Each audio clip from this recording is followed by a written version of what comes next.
Good morning, thank you. I'm really excited to be here.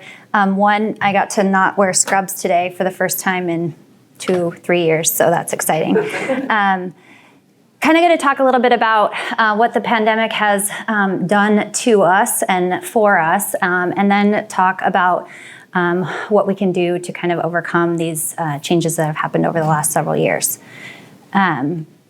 So I think it's pretty obvious the influences that the pandemic lifestyle changes have forced us to make as a result of decreasing transmission in our communities. But those have had costs as well, some physical, some mental, and influences that all influence our cardiac health. Is that you? Yeah, it is. So just a little bit about me. I grew up here in Fairbanks and went off to medical school in Kirksville, Missouri. Did my residency in family medicine and neuromusculoskeletal medicine, which is OMM, in Grand Rapids. I've been working at TVC since 2014, and right now I have a 100% osteopathic manipulation clinic and really focus on what I can do to keep people moving and active, with an additional interest in keeping babies feeding. I had a fortuitous, role over the last couple of years in kind of helping the community respond to the pandemic. Our clinic was closed for 6 weeks, I think, and then kind of slowly, initially in the pandemic, and then slowly kind of started back up after that. So I had some opportunity to diversify my interests and actually really learned that I have a pretty strong interest in public health. Not ready to do that yet because I still really love my job, but so I think for many of us, especially women, our roles, which are varied, really became more evident early on in the pandemic. Our roles as moms, wives, sisters, our roles as in our community, our role in our jobs. Some of us were caregivers. I was a teacher, but I did not do well at it. And I think we can all kind of relate to those changes that kind of modified our daily lives. So when we talk about heart disease, we talk about the modifiable risk factors, the things we can do to improve our cardiac health. Those things are decreasing smoking, controlling diabetes, blood pressure. The things that had kind of the greatest impact during the pandemic on these modifiable risk factors were physical inactivity, right? A lot of us were in isolation. We didn't want to leave our homes. We weren't supposed to leave our homes. A lot of stress, depression, anger, those things we know have negative influences on our cardiac health. Alcohol use, large increase in alcohol use across the United States as a means of coping with pandemic-related stressors, and then modifications to our diet. So these are the things that we can influence. So again, the pandemic lifestyles, work from home. We spent a lot of time transitioning our work spaces into our kitchen tables. If you were lucky enough to have an office space, maybe you had a more comfortable chair. Lots of Zoom meetings, lots of screen time. Unfortunately, lots of job loss too. And then, as I mentioned before, transitioning our children into learning from home and at the kitchen table, and maybe getting outside occasionally if you could. We didn't travel as much, which for many of us in Fairbanks in the winter is a major stress reliever. Seeing the sunshine, we didn't really have much opportunity to do those things. The social isolation, the fear, the stress, all of those things that we know really do influence our cardiac health. And what I really hope that you take from this today is that all of these things are so interrelated. The way that we care for each other, the way that we manifest our physical pain as a result of stress, and that's where I come in. But all of these things are really, really interrelated. The way that our mind and our body are connected is really important. Increase in alcohol consumption, as I mentioned, and then the reduction in physical activity. Many of our gyms were closed. We couldn't access them. Peloton became like a huge thing, right? So you could try to work out at home. And we had to just kind of make those modifications. Unfortunately, those lifestyle changes were even further impacted in those that had non-modifiable risk factors. So those are things like genetics, race, age, those things you can't change. Our elderly were more isolated, causing more stress and probably influencing their cardiac health as well.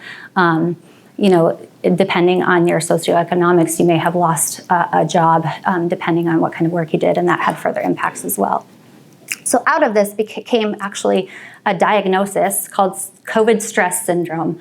And this is basically like the manifestation of fear and anxiety and stress related to these community, financial, and interpersonal relationships that were impacted. This is the fear of danger and contamination by touching something or being infected by somebody that you come into contact with, panic buying, and excessive online purchasing. I can attest to this. I have a PPE closet at home that has all sorts of Binax tests and N95s if anyone's in need. And again, kind of the stress and trauma, sleeplessness, that's really, really important for restoring health. And many of us lost a lot of sleep during the pandemic. Difficulty concentrating, anger again, changing our eating patterns, whether it's eating more or less, how everyone copes with stress is a little bit different in that regard. New substance abuse, again, I'm coming back to the alcohol consumption piece and drug use.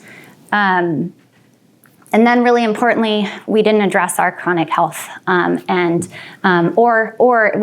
particular in these patients with COVID stress syndrome, they were avoidant of seeking out care even when they were not feeling well or were sick out of fear of, contamination or exposure. And unfortunately, the COVID stress syndrome is more prevalent in people that have underlying anxiety and depression. So again, people who are already at increased risk of heart disease. So alcohol consumption during COVID, this is from American Psychology Association report. They did a survey and they saw that 1 in 4 adults reported drinking more to cope with the pandemic-related stressors. Interestingly, 52% increase in those with elementary-aged children. I don't think they're lying. Right? Like, really, 4th grade math is hard. And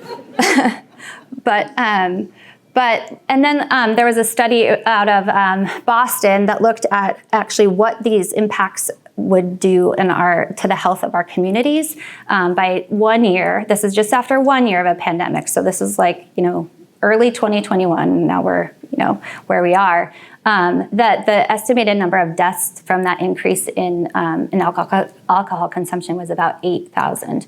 If that continued on, that would obviously be greater, and it has continued on. And that is implying that isn't addressed or taken care of, and patients aren't going to their doctor for regular care to have these discussions with their primary care doctors as well. What this study didn't address, which I think would be really interesting, is what that actually means for our cardiac health. I would venture to guess that there would be some impacts there as well. When I was preparing for this, I knew that physical activity was a concern, obviously. I promote movement in my clinic all the time. That's kind of what my goal is. What I didn't realize is that in 2012, it had been deemed a global pandemic. And we didn't really hear, I had never heard that before, and I had never seen that before, but it makes sense. A study in Brazil looked at physical activity as having negative impacts as a result of social distancing. I think that's pretty intuitive. And then those that did not change their physical activity during the course of the pandemic were better able to manage their stress and their anxiety and their depression. So again, all of these things just so interrelated. The delay and avoidance of preventative care. This was after this study that I looked at was about mid to late 2020. And so this probably improved over time, but initially people were delaying even urgent or emergent care. Routine care was put on hold. So things that we can use to identify risk for heart disease or cancer or preventing infections with immunizations. Those sort of things were delayed. And that was more prevalent among those that were unpaid caregivers, people with underlying medical conditions, varied based on race and socioeconomic status, and then those with disabilities. Okay, so that was depressing. So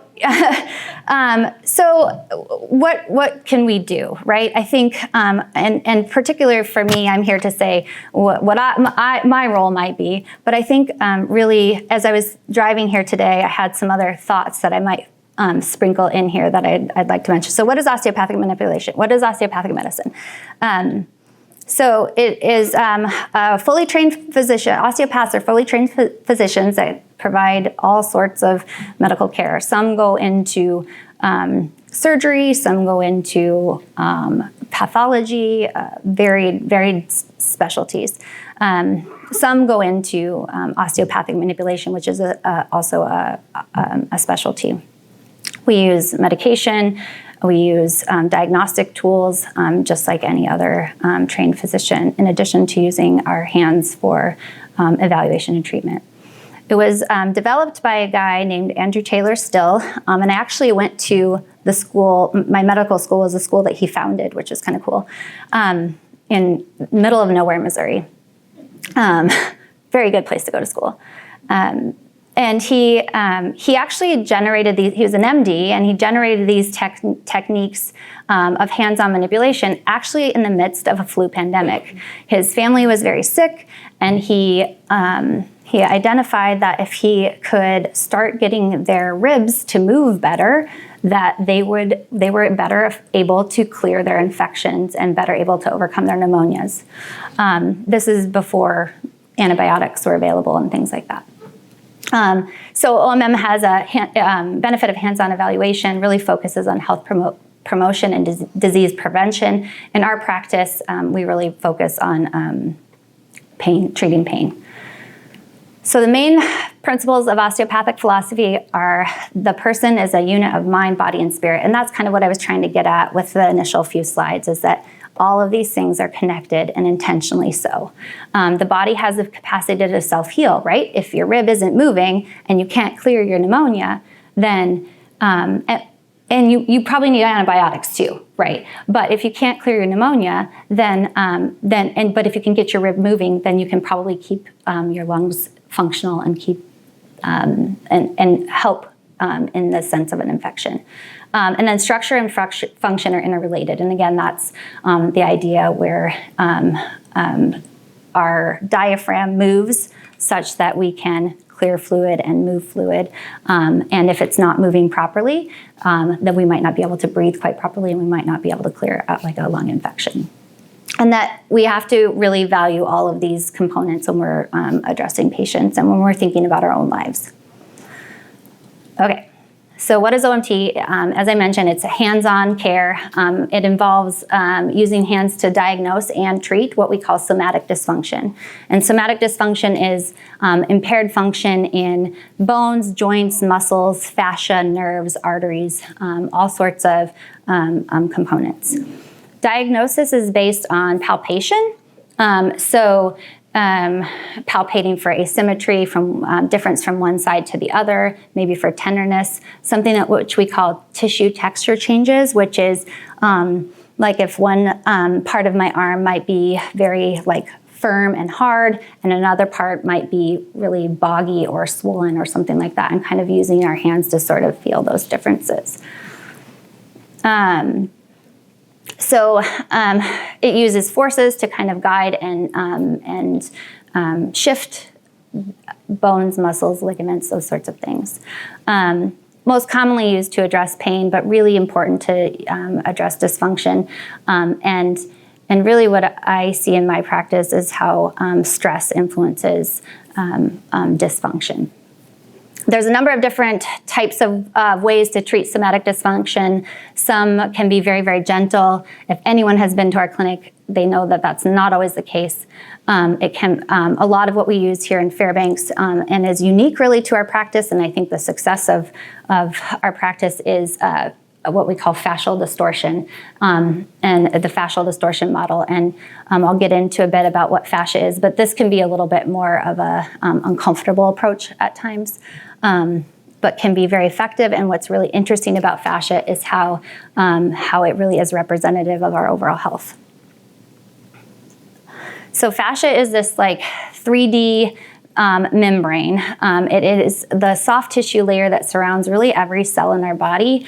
And historically has been, in my medical training, we didn't learn about fascia. In our anatomy labs, they removed the fascia so that we could pay attention to the important things like muscles and nerves and arteries and organs, and did not think that fascia was important. Over the last probably 15 years, anatomists and really kind of the body movement specialists in general have come to recognize that this is actually very, very important, because it is such a huge component of our overall system. Okay. I think I got that. So the fascia allows for sensory and proprioceptive parameters, and proprioception is basically like where you are in the sense of where you are in space. So it really helps with balance too. And it's really supporting of our entire structure. I like this picture because I think it kind of highlights what I think of when I think of fascia. So the orange peel, like the outside layer is the skin, right? And then deep to that, you can see the next layer, and that would be kind of the fascial layer. And then each one of these, if you think of this kind of like a muscle, it's sort of, there's this like septate layer in between, and so every single piece of the orange is really kind of encased in what is very similar to fascia. This picture here is actually from my colleague, Dr. Capistrant's daughter. Of course, it's Alaska. This is from a goat. And so you can see that, and hunters might know, and silver skin is kind of another name for fascia for hunters. So, so like this kind of layer, and this looks pretty organized. And you see over here, this looks like kind of a little wrinkle in this fascia here, and then maybe one here too. So we would actually have a name for that in the fascial distortion model, and we would think that that goat might have some tension and tightness there, and I don't know what they did with it, but. So fascia is really important in pain. Most medications really don't address our fascia super well. We have good medications to address joint pain and muscle pain and things like that, but we really don't have really good medications that address our fascia. It's also tremendously important in our emotions and in trauma. It's really interesting how many times do you hear people say, this is where I carry my stress, right? Well, no, that's not where you carry your stress, right? That's how you tighten up as a result of feeling stressed out. I have treated patients, and the first time was really interesting, where they just start crying, and it's overwhelming and it's scary, and sometimes they get up and leave and never come back because of that. But I think what I've over the years seen it enough that I'm able to say, this is okay, this happens, I see this. And I think really it's the way that our soft tissue holds on to trauma and pain, whether that's emotional or physical. And in that, it's just, very, very valuable. And that's kind of what I'm speaking to this, how do we hold our stress, and what has that meant for us in a musculoskeletal fashion over the last few years. So tensegrity. So fascia is I think of it like this sheet that covers our body. If I tug on my shirt here, it not only affects my shirt here, but it affects the rest of my shirt. It might tug on my pants. If I injure my shoulder and I am not able to have full range of motion in my shoulder and I start using my arm, guess what? My elbow starts to hurt. But the cause is not quite the elbow pain. The cause is related to somewhere else. If I roll my ankle and I'm walking funny for 3 weeks, guess what? I probably am going to mess up my hips and kind of can end up with low back pain, which then can contribute to, it's just like all connected. So fascial injury. Fascial injury can lead to dysfunction in the fascia, which really can lead to pain and improper function. It can lead to loss of range of motion. Again, like I mentioned, effects far away from the point of injury. And this, again, we see in stress environments. Stress can manifest in physical pain too, and vice versa. Lack of activity can cement fibers that actually used to function pretty well, right? So if we are sitting at our home kitchen table doing work on Zoom for several years, we may not be, we might get a little extra tightness in our shoulders. We might get a little extra tightness in our low back.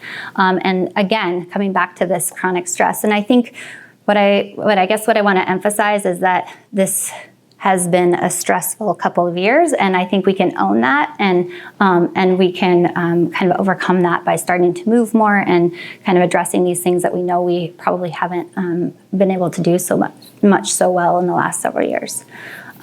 Poor posture and lack of flexibility, again, along with repetitive movements, can kind of become ingrained in the fascia and can cause pain and dysfunction. So this is a quote from A.T. Still. He's the guy that founded osteopathic medicine, and he says, and I really like this, when you deal with the fascia, you deal with the branch offices of the brain. And again, this comes back to that, how we carry our fears and how we carry our stresses, and how that can influence our musculoskeletal health too. So here's some of the things I learned from my patients.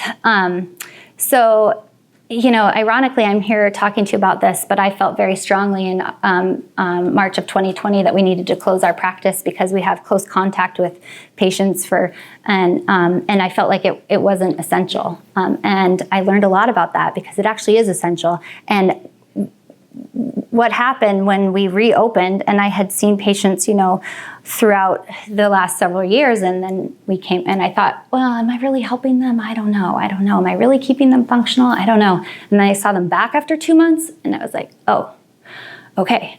This actually does have some influence on keeping people functional and moving.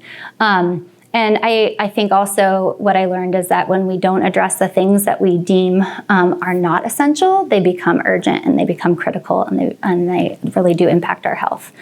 So next pandemic, I think we can maybe do better with that.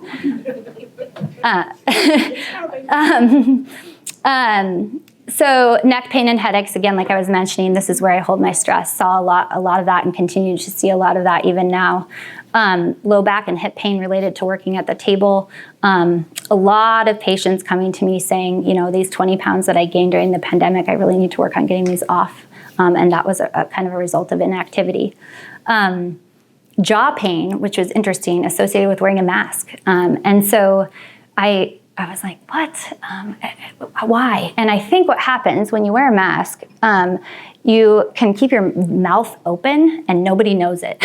and you wouldn't normally do that. You would normally kind of like keep your lips together and you wouldn't sit there with your mouth wide open, but nobody knows it.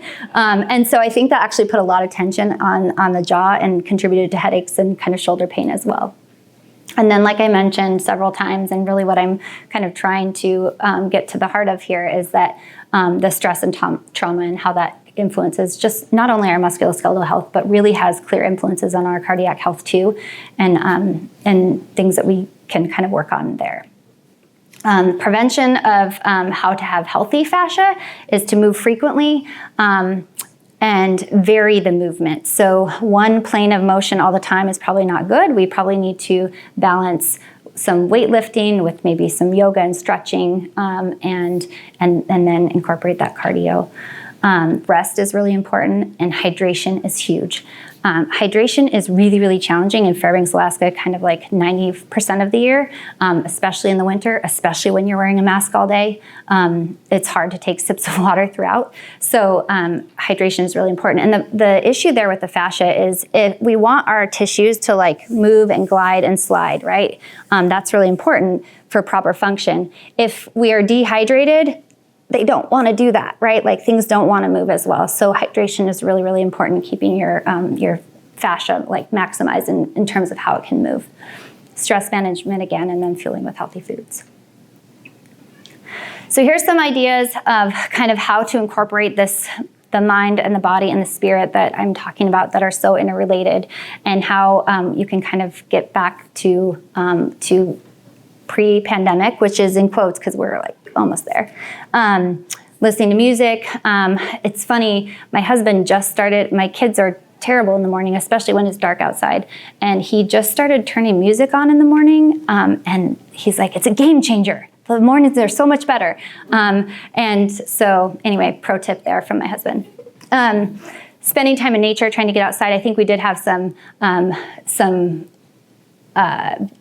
opportunity to do that in Alaska, where we might not have had we lived in, New York City in a high rise or something. So we have obviously a lot to explore here. Engaging socially, that's why you're here right now. So good job. Continue to work on healthy diets and exercise. One thing I think that is great is starting slow with exercise, especially if you haven't been doing it, and being kind to yourself in that process. We are getting close to being able to have like good outside walking time frames, but the Big Dipper has opportunities to walk too, and I've actually seen quite a few people there taking advantage of that. Sleeping and making sure that you're getting appropriate sleep. It's about 7 hours for adults, and that is that's sometimes a big ask. Meditation, mindfulness, limiting social media use, that can kind of get you down into the rabbit holes of anger and frustration and things like that we know have the negative cardiac effects. Limiting alcohol consumption, again, hydrating, and making this a routine. And then really just getting back to regular health care and dental care too. I know many of my dental hygienists and dentist friends have seen really, really poor outcomes in oral health over the last couple of years because of that concern, but they're safe places. Okay, so I just wanted to highlight, like, while all of this is frustrating perhaps and kind of concerning, the interventions that we did were necessary. I think we just have to identify, if we ever have to do this again, how we can manage it a little bit better, how we can cope with the stress a little bit better. And there's been a number of studies coming out more recently that look at actual COVID infection and what that causes on your cardiac system. And they're seeing patients who are infected with COVID are at greater increased risk of stroke and heart attacks and cardiac inflammation. So while some of the interventions we did may have kind of precipitated to these in behaviors that we may not like to continue, I think that it was necessary to kind of prevent those things in the time. So that's all I have.